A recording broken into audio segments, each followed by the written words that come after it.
بسم الله الرحمن الرحيم الحمد لله رب العالمين والصلاة والسلام على أشرف الأنبياء والمرسلين على نبينا محمد وعلى آله وصحبه أجمعين. Assalamu alaikum wa rahmatullahi wa barakatuh. Welcome to another episode in this series on Al-Qawa'id Al-Fiqhiyya, Islamic legal maxims. The maxim that we're going to deal with today is not usually mentioned in the books of Qawa'id. I found one book that mentions it in the context of Qawa'id books, which is a compendium of the Islamic legal maxims that are recognized in the Ibadi school of fiqh, which is based in Oman.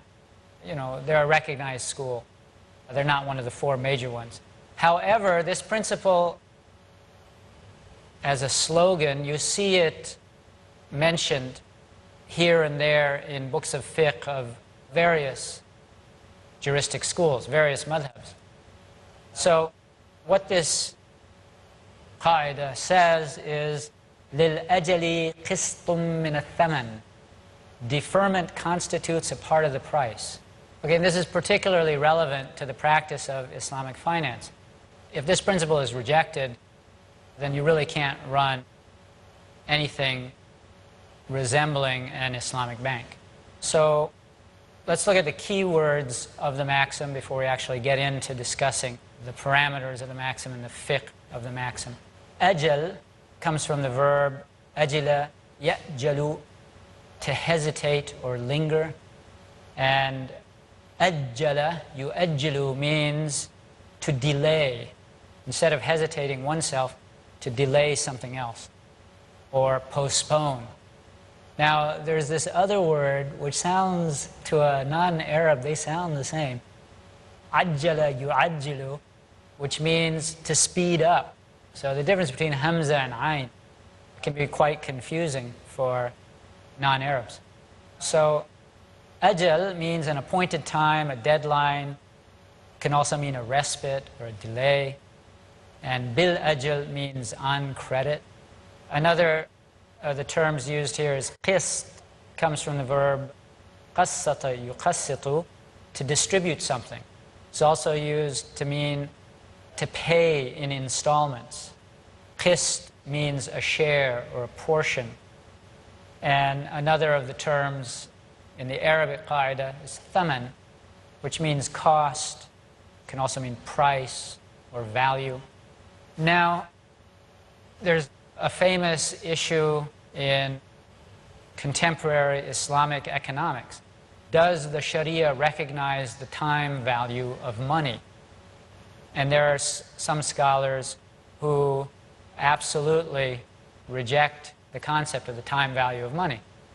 And the reason that they do so is that the concept was articulated in the West in the context of providing rational economic justification for riba.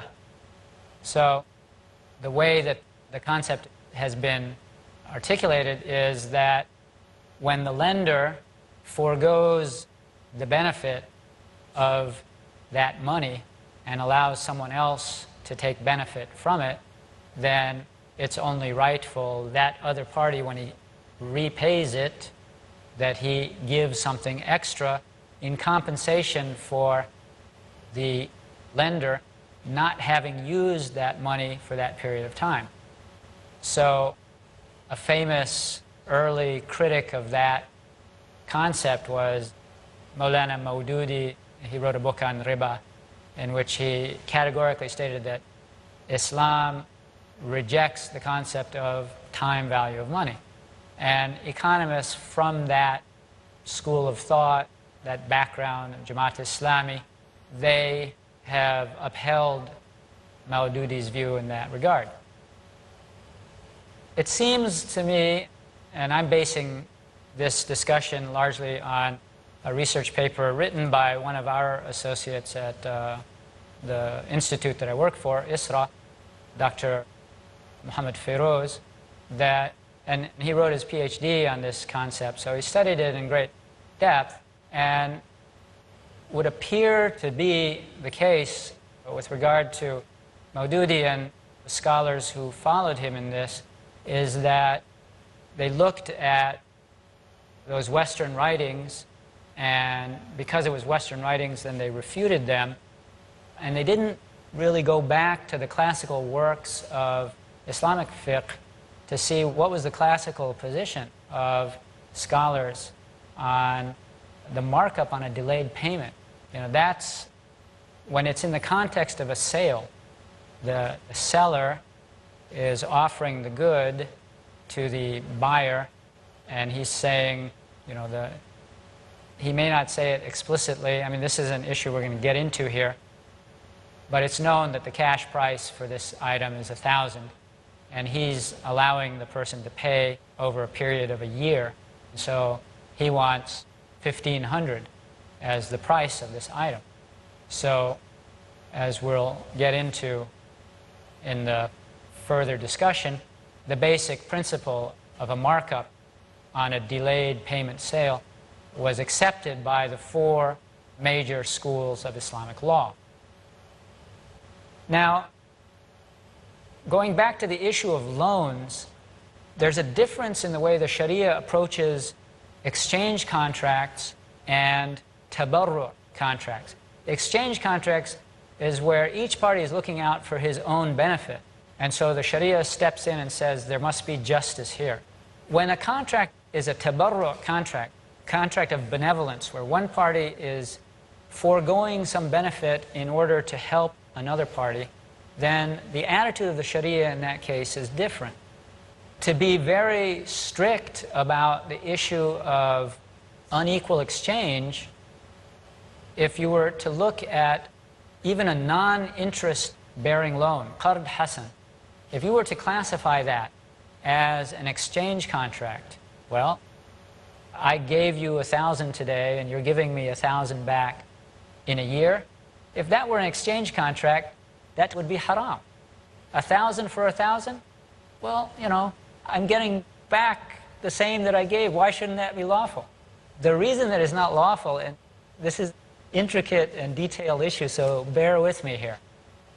There are two kinds of riba, as we've mentioned in earlier episodes. Riba nasiya is where there's built-in increase on a loan. I'm going to loan you 1,000 today, and when I get it all back, it'll be 1,500. That's the riba that comes as a result of deferment. And another manifestation of it, the kind that was practiced in Arab Jahiliyyah, pre-Islamic society, was where the initial contract was, okay, I'm going to give you 1,000, and in 6 months, you give me back 1,000. And then when the payment day comes, the borrower says, you know, I don't have the money. Can you give me some more time? I'll pay you 1,100. Give me another month. And then a month comes by and he can't pay that, so it becomes 1,200. So it ends up increasing over time without any limit in sight.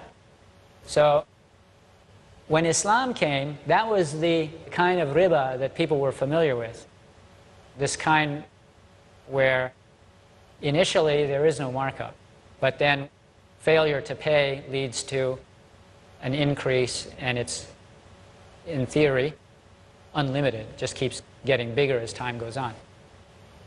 In addition to prohibiting that, which is the kind of prohibition that's mentioned about riba in the Quran, the Prophet ﷺ also made it prohibited to have unequal exchange of goods that were used like money in the society.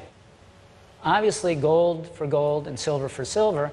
The Prophet ﷺ, he said, with regard to all of the 6 items that we're about to mention, that they must be exchanged like for like, hand to hand. So in other words, 1 ounce of gold for 1 ounce of gold. And you give me your gold, I give you my gold, and we walk away from here. You know, the question arises, why on earth would anybody do a transaction like that? I got his gold, he got my gold, it's 1 ounce, 1 ounce. Why would you bother to do that? The purpose of the prohibition and the purpose of laying these rules in place is a ring fence around the creeping into the economy of the delayed form of riba. Okay, let's take a break and we'll come back.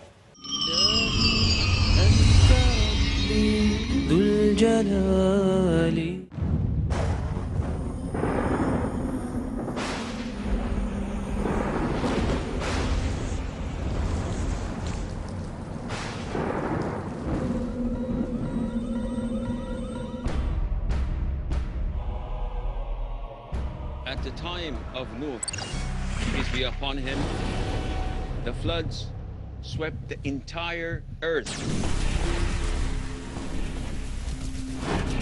sparing only those who believed. Today, floods of shirk, floods of innovation, and floods of desires and lusts are sweeping the whole earth. Al-Imam Malik ibn Anas of Medina said that the Sunnah is the Ark of Nuh. Whoever boards it is saved, and whoever refuses is drowned and is doomed forever. Join me in Al-Arba'in al-Nawawiyya, the 40 hadith compiled by Imam al-Nawawi. Join Asim al-Hakim in Al-Arba'in al-Nawawiyya tonight at 11 p.m. and repeat telecast at 12:30 p.m. Saudi Arabia on Peace TV.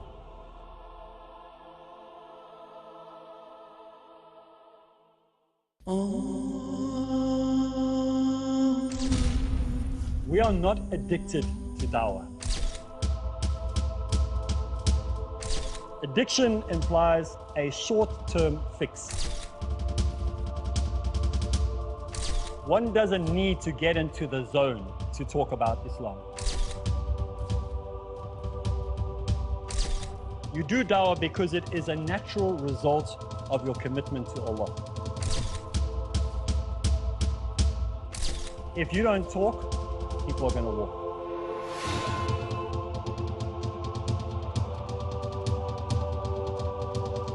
The most effective combination in the propagation of true Islam is found in Dawah Ilallah. Join me, Arif Islam, as we go through Dawah Ilallah only on Peace TV. Follow the tips to make the task of Dawah result-oriented in Dawah Ilallah tonight at 11:30 p.m. and repeat telecast at 6 a.m. Saudi Arabia on Peace TV.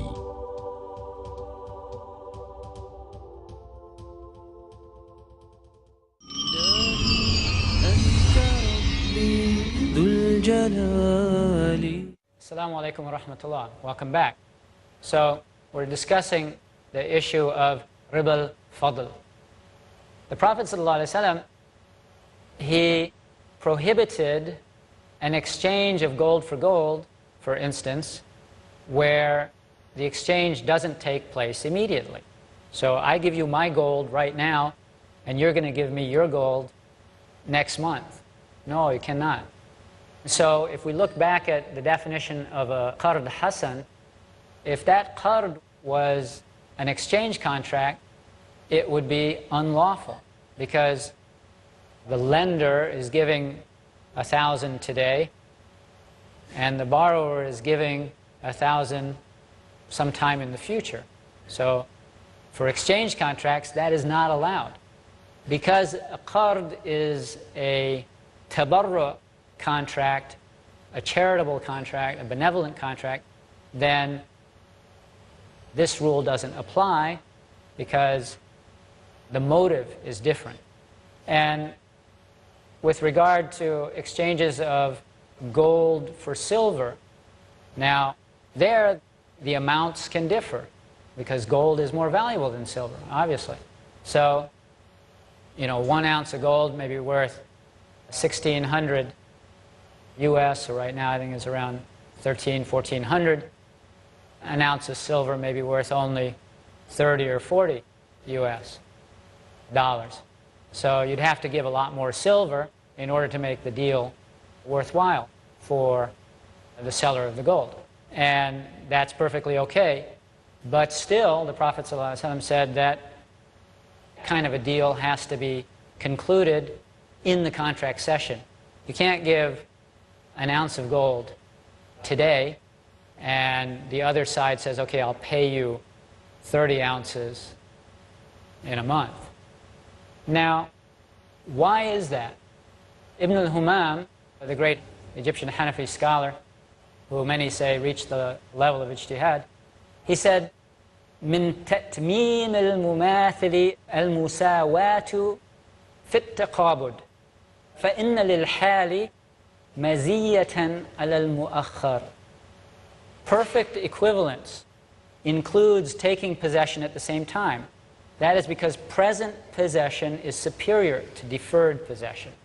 So if I gave you 1,000 and you walk out of here, you're immediately able to use that 1,000 for your benefit. And here I am, you didn't give me 1,000 in return, I'm just sitting here waiting. Then my benefit, even if I get that 1,000 eventually, is not the same as your benefit from this transaction. And this transaction, if it's a sale of currency, it's an exchange contract, then this element of delay would make it unlawful. Now, what about those other goods that are mentioned in the contract?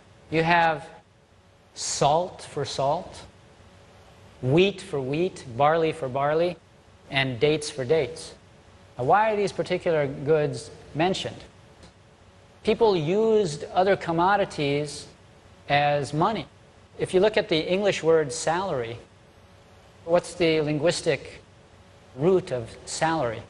It comes from the word sal, the Roman Latin word sal, which means salt.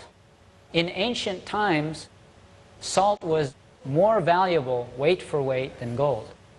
So Roman soldiers were paid their wages in salt. And in cash-poor economies, fungible goods, which are readily available, will take the place of gold and silver when people want to buy and sell. So 1 grain of wheat is undistinguishable from another grain of wheat. When you buy wheat, you're not concerned about, wait a minute, you know, I wanted that grain, you didn't give me that grain. No, all grains of wheat are basically the same. So one of the qualities of money is that each unit should be interchangeable with any other unit. So things like wheat and barley and dates and salt fulfill that criteria. So the Prophet ﷺ, he said that when you have a difference between, let's say, barley for salt, he said you can exchange those in unequal quantities, but still, because they're within those 4 categories of ribawi items, that transaction still has to be spot. I have to give you the dates in the contract session, and you have to give me the salt. And what would happen if it's an exchange of gold or silver for barley? In that case, these are from 2 different subcategories of these 6 ribawi items. You have gold and silver in one category, and you have the other 4, which are like foodstuffs, preservable foodstuffs, in the other category. So the Prophet ﷺ, he said that in that case, he didn't make an explicit statement about it, but we have the hadith in which Aisha stated and Ibn Abbas stated that when the Prophet ﷺ died, he had mortgaged his armor to a Jew in exchange for barley that he had purchased, which means that it was a deferred payment purchase. So the payment there would definitely not be from that category of barley or its sister categories like wheat or salt, etc. It would be lawful to have that delay of gold or silver for barley or wheat. Now, with regard to a markup on a delayed payment sale. One of the key evidences for this whole concept is the verse in Surah Al-Baqarah, وَأَحَلَّ اللَّهُ الْبَيْعَ وَحَرَّمَ الرِّبَا. Allah has permitted sales, whereas prohibited riba. If you look back at what the beginning of that verse says, الَّذِينَ يَأْكُلُونَ الرِّبَا لَا يَقُومُونَ إِلَّا كَمَا يَقُومُ الَّذِي يَتَخَبَّطُهُ الشَّيْطَانُ مِنَ الْمَسِّ ذَلِكَ بِأَنَّهُمْ قَالُوا إِنَّمَا الْبَيْعُ مِثْلُ الرِّبَا. Those who consume usury, they do not stand up except as one stands